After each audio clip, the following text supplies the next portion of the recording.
So let's go over the basics of installing J-Channel around a window and door.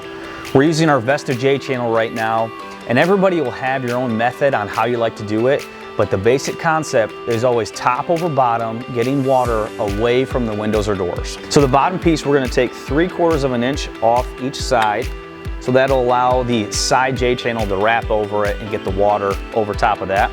We'll install it below the window. Then we're going to go ahead and cut our side pieces. So here I like to go a little bit longer on each side, and what I'm going to do is actually cut back 3/4 of an inch and fold this back flat. And then I like to do a miter corner. I'll do a 45 on there.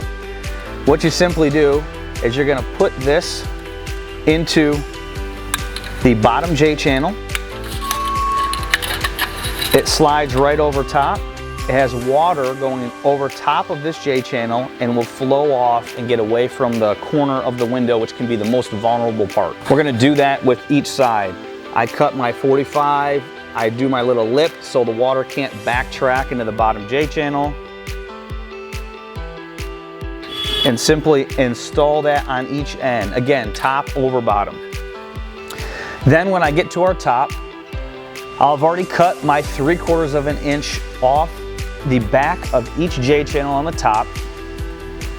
And for my top piece, I'm gonna have it look like this. Cut the bottoms off, I'll fold these over so again, water can run inside the J-Channel and go on top of the side.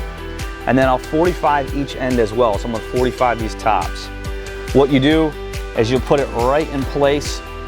This is always the last step. And again, it's a little bit easier on the table than it is at a window or a door, but this is the basic concept for it. Top over bottom, and this is how you have the full setup of J-Channel around a window or a door.